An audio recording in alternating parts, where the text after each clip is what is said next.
Alrighty, howdy y'all. Mr. Reardon here to walk you through how to write a basic AP English language style rhetorical analysis essay.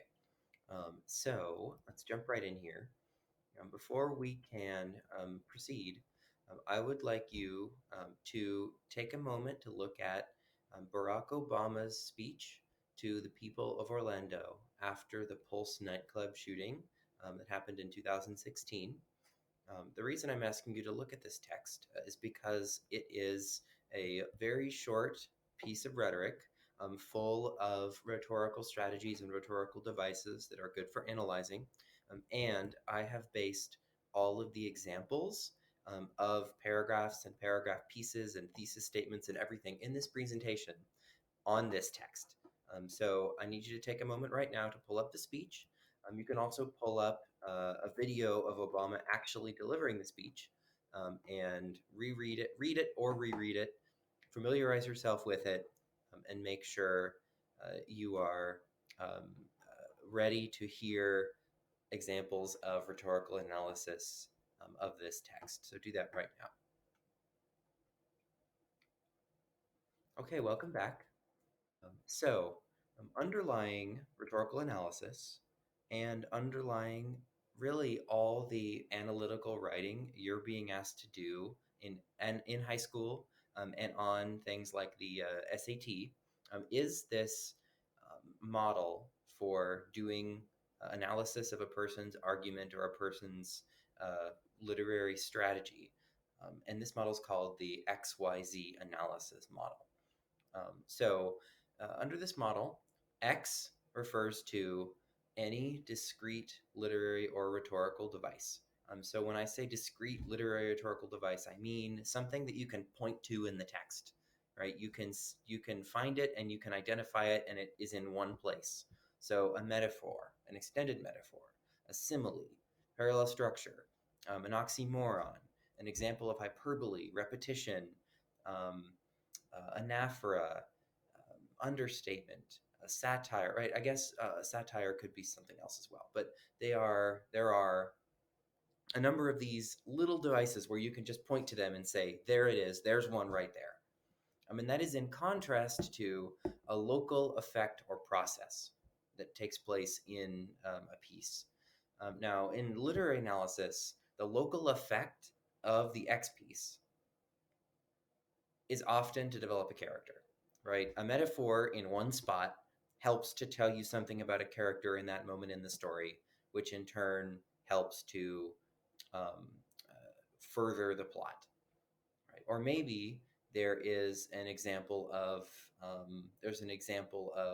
a series of similes that help to uh, indicate where the plot is going. Or maybe there's a whole bunch, many sensory details and imagery that help to show you what the setting is like, right? So that's how that works in literary analysis. But in rhetorical analysis, the relationship between X pieces and Y pieces are a little different. So the Y piece here is going to be a rhetorical appeal. That is ethos, pathos, or logos. Those are terms that you should be familiar with by the time you're looking at this presentation. If you're not, you need to look them up. Um, Y pieces can also be rhetorical modes. Those are like classification and division, description, narration, definition, and several others. There are about 8 that are typically studied in AP English language, and so you should also be familiar with the 8 rhetorical modes. The parallel structure, oxymorons, hyperboles, repetition, anaphora, all of these things can work instead of like to make the audience feel a certain way or to build the author's credibility. Those are rhetorical appeals. They can instead function to um, contribute to the use of a rhetorical mode. And then Z here is the overall meaning or significance of the text. So in literary analysis, this is usually a thematic message or messages. But in rhetorical analysis, this is the author's rhetorical purpose or rhetorical purposes, and there can be multiple. Right. So for an essay you might write in freshman English, your essay prompt might sound something like, um, William Shakespeare uses a metaphor, um, or a series of metaphors to um, develop Romeo's character, which in turn conveys a thematic message that, um, something about love, right? You would say whatever the message is about love in that context. But in rhetorical analysis, the thesis statements are going to look something more like, backing up here. They're going to look something more like this, right? The author uses a metaphor in order to make the audience feel a sense of empathy for some person, which in turn helps to convey the message that something, right? And that why piece can actually be pulled out here, but we'll definitely talk about that a little later. So for now, um, your thesis statement in rhetorical analysis, following that XYZ model, number one, has to go at the end of the introduction. It goes, uh, of course, that introduction is called the rhetorical situation paragraph, as well. So, building all the pieces of the rhetorical situation, clearly showing your reader that you know what the rhetorical situation is of that text, and then tying that directly to your argument. Your thesis statement should have around two specific rhetorical choices, those are X pieces, followed by purpose. And you'll notice why is missing, right? In that example I just gave you, I did include why, but often in these short AP style essays, you can leave why out and just use it later. We'll use it in a few minutes when we talk about the paragraphs. So good rhetorical analysis thesis statements use the word audience somewhere in them, just to show that you have a good sense of who the audience of this text is. Um, I'm asking you here what's missing. I just told you what's missing. The why piece is missing. You don't need it. So we're going to use subscripts to refer to the X, Y, and Z pieces of thesis statements when there are multiple X, Y, and Z pieces in any given thesis statement to differentiate between them. So it ends up looking a bit like this: X sub 1, X sub 2, Y sub 1, Y sub 2, Z sub 1, Z sub 2. Okay, moving on here. Here is an example of a thesis statement, and be sure you pay attention to this color coding here. The X pieces are green, and the rhetorical purposes are purple. And you have two rhetorical choices, two rhetorical strategies, two X pieces, and you have two purposes here. So in his speech, Barack Obama uses repeated first-person plural pronouns and words that suggest authority to unite Americans in the expression of empathy for those affected by the Orlando shooting, and to remind his audience that the American establishment will hold the perpetrators of the Orlando violence responsible.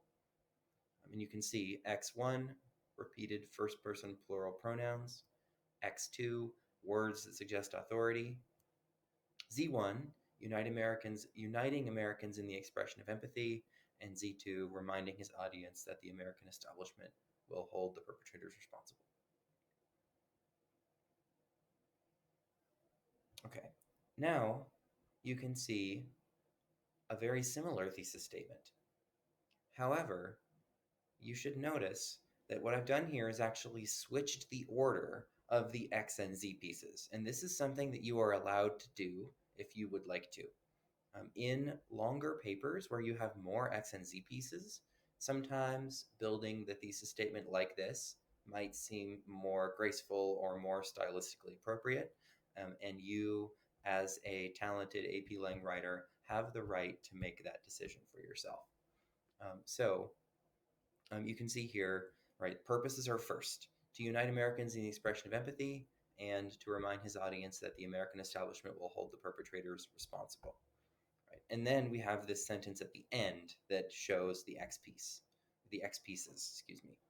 He uses repeated first person plural pronouns and words that suggest authority, respectively, to do so. And Z1, Z2 right there, X1, X2 right there. Two final notes about the thesis statement. So you always need to make sure that you choose the rhetorical choices the author uses to analyze in your own paper thoughtfully, right? You need to make sure that you are deciding which X pieces and which Z pieces to use with the way they're used in the text in mind. Number one, you need to think about, for your X pieces, you need to think about which rhetorical choices and which rhetorical devices are the most predominant in the passage. You need to think about which rhetorical choices or which rhetorical devices have the clearest links to the rhetorical purpose, right? Some devices might contribute to purpose, but the contribution is so minor or so hard to flesh out that you should avoid it, right? You have to make that decision. Of course, you are also going to, by the time you get to the AP exam, you are going to be more comfortable analyzing some devices than other devices. If you are just terrified of trying to analyze parallel structure and you're not sure you understand it completely, okay, you can avoid it at the end of the day. You should know parallel structure, but if you are not comfortable analyzing it in a passage where you see it, okay, choose something else, right? Find something that you know you can analyze. For another note here, you can have any number of X and Z pieces, though I'm going to recommend for the 40-minute timed AP Lang essays that you use just 2 X pieces and just 2 Z pieces, right?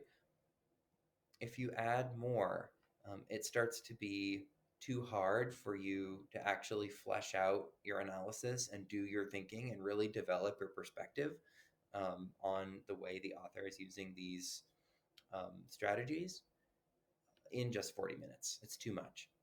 A couple other norms here, some just conventions, really. You need to list your X and Z pieces in corresponding order, and you need to determine the order based on the order in which the rhetorical choices you select appear in the text, right? If the metaphor happens at the end, then the metaphor should not be the example in your first paragraph. You shouldn't be analyzing the metaphor in your first paragraph. You should leave that for your last paragraph, probably the second body paragraph, right? Save that for later, because the order of your essay, the order of the choices analyzed in your essay, needs to match the order in which those are presented in the text itself. Okay, so we're going to jump into the overall essay structure here. So, of course, you start your essay with an introduction. That is a rhetorical situation paragraph. And you will end that rhetorical situation paragraph with a thesis statement. The thesis statement is or contains 2 X pieces and 2 Z pieces for most timed essays.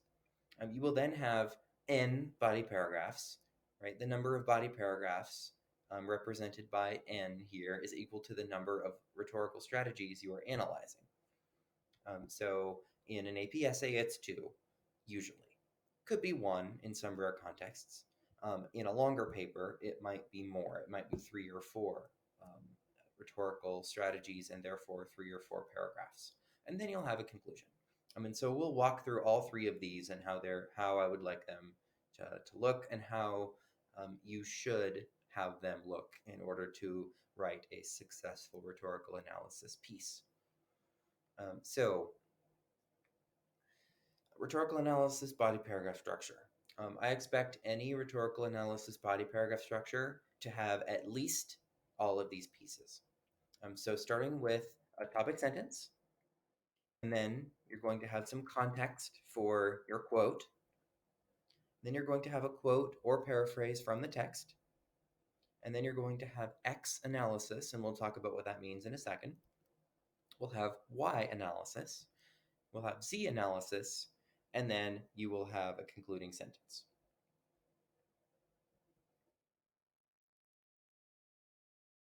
So, topic sentence.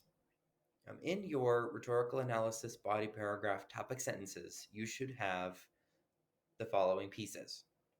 You should have first an ordinal number that is corresponding to the body paragraph number. And that would be first in your first body paragraph. It would be second in your second body paragraph. It would be third in your third body paragraph, etc. And then you should include the name of the writer or speaker. Then you should include the rhetorical device or rhetorical choice you are working with. I say X to the N here because X to the N is the device that goes with the paragraph number you're in. So first device you're analyzing, first body paragraph, N is 1 in this context. And then you will have the corresponding piece of purpose. So Z sub N, right? The purpose that goes with the first rhetorical strategy that is in your first body paragraph. An example here. The examples here, of course, are all based on the thesis statement that I gave you a few slides ago, written in response to, in analysis of, while analyzing the Obama-Orlando speech. Examples of the two topic sentences I would expect to see in an essay written in response to this speech. First, Obama uses first-person plural pronouns to unite Americans in the expression of empathy for those affected by the Orlando shooting. Second, Obama uses words that suggest authority to remind his audience that the American establishment will hold the perpetrators of the Orlando violence responsible.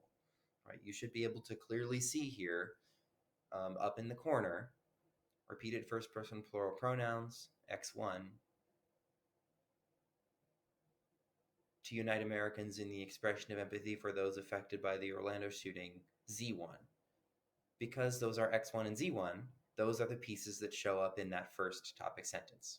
And the same pattern applies with words that suggest authority and to remind his audience that the American establishment will hold the perpetrators of the Orlando violence responsible for that second Z piece. So, next piece of the body paragraph is context. Why do you need context?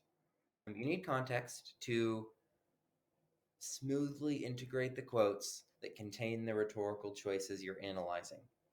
You should use this structure. First, the word in. Use this every time. There's no reason why you shouldn't.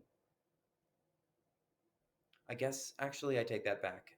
If you were doing rhetorical analysis of a very long piece, you might use on instead, like on page 22 or something. But for short texts, it's going to be in. And then you need the location of the text. So the line number and then paragraph number or paragraph number. On the AP exam, you'll get line numbers. In slightly longer texts and in many of the texts we're analyzing in art class here in Palo Alto, you'll get paragraph numbers. I'll give you paragraph numbers. And so those are what you should cite. There's another piece here that is optional. You get to decide if you need it in order for the integration of your quote to make sense. And this is more information about what is happening in the text, right? And you would start that information with a time word: while, when, after, before, as, just as, and the list goes on. And then you have he says, or she says, or a synonym of says, right? He cries, she screams, she announces, she proclaims, right? And a comma. So here's how it looks. I left out that optional piece because I didn't think it was necessary. So in the first paragraph, Obama says, and then that yellow portion there, of course, is the quote, which is where we're going next. So, quote, you should copy the quote into your paragraph that contains the rhetorical choice or rhetorical device you are analyzing. Now, you get to decide whether you have just one quote, whether it's one sentence from the passage or two sentences from the passage that are contiguous, or maybe you want to use several short quotes. That's perfectly acceptable. You can add more context to move between quotes. You can say things like, on page 12, Obama says, no. In paragraph 12, Obama says blank. And then a few lines later, he says blank, right? You would have two quotes and you're just linking them with additional context. You should feel free to use liberally the bracket, right? Use sets of brackets to add things, add a word or two for clarity. You shouldn't change the meaning of the quote when you do that. And you can also add ellipses. You can do that to pull pieces out that aren't relevant to what you're analyzing. So only like the beginning and end of a quote, if that's all you need. You can change verbs. You can remove parts of quotes. You can add words, right? You do what you need to do in order to make your quote integration graceful and effective. And again, you can be really liberal with your doing, with your modification of the quotes to work for you, as long as you're not changing the meaning or the language too much. In some cases, of course, a paraphrase is okay in rhetorical analysis. You are paraphrasing when you explain what the speaker is actually saying without quoting the speaker directly. So here's an example. This is context and quote. In the first paragraph, just as Obama begins his speech, he says, as Americans, we grieve the brutal murder, we pray for the families, and we stand with the people of Orlando. You can see here those first person plural pronouns that we're about to consider in X analysis, right? That is the rhetorical strategy. So this quote contains the rhetorical strategy that we would like to analyze. You'll also notice here that this context is slightly different than the one I put on the last slide. And I actually added the extra little piece. I don't think it's really necessary, but I added it there so you could see what it might look like. Okay, so X analysis. X analysis is the most important piece of body paragraph analysis, right? There are three kinds of analysis: X, Y, and Z analysis. If your X analysis is insufficient, if it's not developed enough, in many cases, if it's not, I'm willing to say in most cases, if it's not several sentences unpacking multiple words, talking about multiple bits of language, it's not going to work. It's not going to be sufficient, and the rest of your analysis will be work. It'll be C level work and not B or A level work like you want. So you have to make sure your A analysis is, or your X analysis is top notch. So X analysis involves unpacking the language that's present in your quote in a way that will help you to tie to Y and Z. Right? You might state the meanings of words. This is the most common and the easiest way to go about X analysis. So you may have called this word analysis in your past English classes, and that's fine. You could just say some word means this, and second word means this. Considered together, these two words imply this, right? You're stating the definitions explicitly, right? Don't be afraid to state the obvious. That is how you unpack the language, right? You might also refer to connotations or associations of words, right? If for example, you're talking about how some author keeps using a whole bunch of words in short succession that that evoke images of the military or that are associated with innocence and youth, right? That would be actually diction analysis, right? Analyzing word choice, and you could really dig into the associations of the words when you do your X analysis. X analysis is also the place to really unpack a metaphor or simile, right? What is the comparison being made? You can always think of metaphors or similes as equations, right? Blank equals blank. So, you know, uh, Juliet or women equal torches in Act One, Scene Five of Romeo and Juliet. And so Juliet equals bright and beautiful torch. That was a metaphor, right? So unpack the language, unpack the metaphor, explain exactly how it means what it means, what's being compared, and why. And then you might also, for X analysis, explain the emphasis placed on an idea by a syntax device. So maybe this would be sort of two separate steps of X analysis. Step one, state the meanings of the words or talk about associations or unpack a metaphor. Step two, acknowledge the fact that this language device was not only effective because it was a metaphor, but actually also, in addition, the author is putting it in this specific grammatical structure that adds emphasis to it and makes it even stronger, makes it even more convincing. And be careful to avoid some of that opinion language, right? You should be thinking convincing, strong, powerful, but don't use words like that in your paper, right? You want to avoid opinion language. Just focus on what the author is actually doing and what the language implies or suggests, and the emphasis that it can be placed upon it by syntax devices like parallel structure, repetition, and anaphora. All right, so um, here is the entire body paragraph through X analysis. I'm not going to read this out loud to you. I'm just going to ask you to take a moment to pause and read the paragraph from beginning to end so you can see how all the pieces fit together.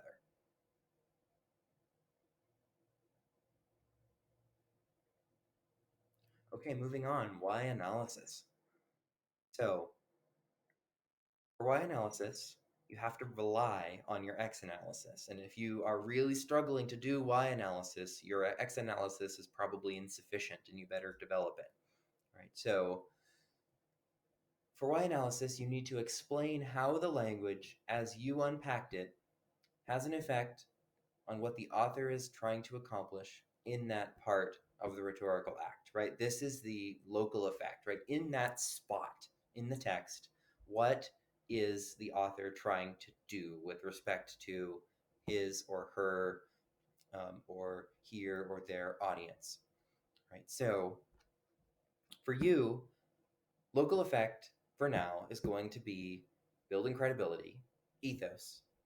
It's going to be making the audience feel some way. Now, if you're doing Y analysis and your Y piece is making the audience feel a certain way, or pathos, I expect that you are referencing the emotion, right? What is the emotion? Making the audience, don't just say making the audience feel all kinds of ways, right? How vague is that? Right? Making the audience feel sadness, making the audience feel empathy, making the audience feel disgust, right? What is the emotion there? And of course, the Y analysis can also involve making a logical argument, right? So the rhetorical strategy helps an author to build an argument where each proven conclusion builds on the last one in order to support some claim, right? So there are, of course, other local effects, other Y pieces. Rhetorical modes are generally Y pieces. An author, for example, might use a series of denotations in order to um, uh, provide an extended definition of um, a new um, scientific term. I don't know. I just made that up, right? But there's a discrete strategy X piece that could build up a rhetorical mode. So here's the paragraph with the Y analysis added. And please take a moment to read through that again. Read from top to bottom so you get a sense of how the entire paragraph starts to fit together.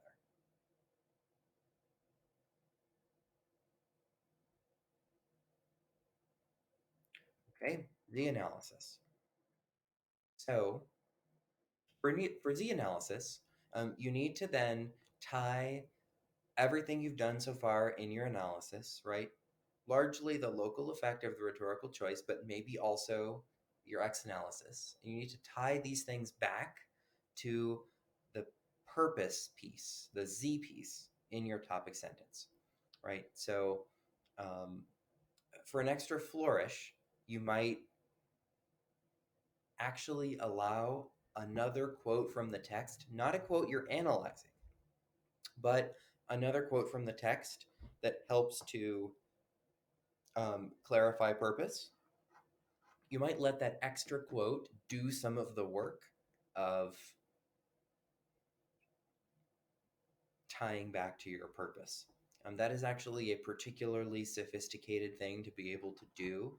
If you can do it gracefully and smoothly and in a way that still produces effective analysis, that is absolutely a very powerful way to show that you have earned whatever kind of sophistication point might be on the rubrics, the powers that be will use to evaluate you.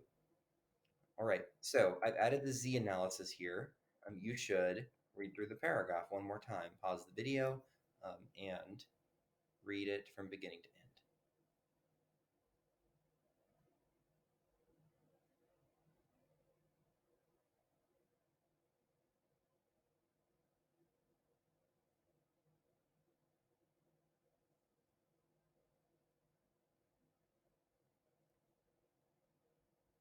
Okay, so last piece here is the concluding sentence. For your concluding sentence, you should add one more sentence that borrows language from the topic sentence, the thesis, or the quotes, and that closes the paragraph smoothly. Right now, you should note, in many cases, thorough, complete, effective Z analysis actually renders concluding sentences unnecessary. So you don't need a concluding sentence in some situations, in some contexts. You have to make a decision as a writer. Like, is my paragraph done or not? Do I need to add one more thing to bring it all home and to close the paragraph effectively? So I just said that, right? Do I need to add a concluding sentence for this paragraph to feel finished, or can I leave it be? So I added a concluding sentence. It may or may not have been necessary. I bet you could take it off and it would actually, the paragraph would still feel done. So go ahead and read through that one more time. Pause the video.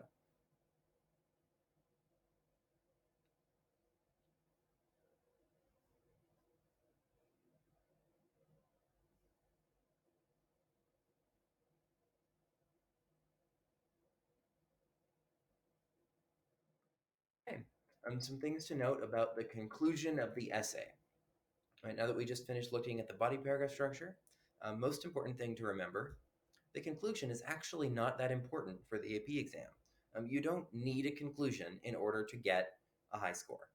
Now, I have to say that many of the highest scoring essays the College Board has released do have conclusions, but if you run out of time and don't have a conclusion, but you have a clear thesis and really strong explanation, really strong X, Y, and Z analysis in every paragraph, and the whole essay comes together, but you ran out of time for a conclusion or you have just a quick rushed conclusion, no big deal, right? You could easily still get a 1-4-1 on the rubrics across the board.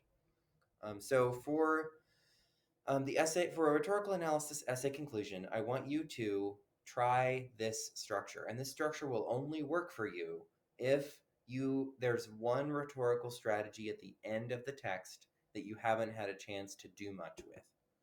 Here's how the structure looks. Speaker or author closes whatever the medium is, so letter or speech, by whatever the rhetorical choice is at the very end. Now, this should be a rhetorical choice that is not in your thesis statement. It should be something extra. Now, he or she writes, or Z, or um, they writes some quote, and then say something about the quote. Don't really analyze it. If you do a tiny bit of X analysis, it's probably okay. You get to decide if you need to do that. But the point is, you should instead tie this quote to relevance to purpose, maybe relevance to the overall historical context of this piece, right? Try to refer to context to show that you understand, right? But here, try to be liberal and creative. Try not to be as formal and analytical as you were in the body paragraphs, right? Here is your opportunity to show the boundless creative mojo that your public education has offered you. Now, a nota bene for you. This strategy does not work if you analyze the strategy the author uses at the very end of the speech in one of your body paragraphs, right? You can't use it here anymore. So you have to figure something else out. Now, the traditional restate your thesis model is often sufficient for the conclusion when you are in a pinch and you have to write something down and you have to write a conclusion. It's always better, of course, to be able to build in a quote from the text and also refer somehow to the significance of this piece or the significance of the argument with respect to the rhetorical situation, with respect to the historical context in which the piece is written and published and shared out. All right. So uh, you should, after watching this presentation, practice. Right. As soon as you have all of these X's and Z's and tiny subscripts and concepts and letters floating around in your brain, you need to use them and you need to do so right away. Because if you wait, you aren't going to. You're going to have to go back and you're going to have to review, and it's going to be it's not going to be quite as effective. So I think you should stop whatever you're doing now, right, and practice. Now, if you are one of my students watching this at home, I am asking you actually to do this homework assignment, whether right now or soon. And that is, of course, to practice this basic rhetorical analysis model with uh, Reverend Dr. Martin Luther King Jr.'s famous speech, I Have a Dream. So this link will take you directly to a copy of the text you can analyze digitally, and the assignment sheet that I use with my students is here, and it just explains all the steps you should follow for writing up the practice. I'm asking for a clear rhetorical situation paragraph and thesis statement, and then two topic sentences, and but only one body paragraph. I want you to only develop the analysis for one paragraph. I don't want to give you too much work. I just want to see that you have understood the concepts in a formative way, of course, in this presentation before I ask you then to step it up and do similar analysis with more challenging texts and then do similar analysis really darn fast. All right, that's it. Thank you very much.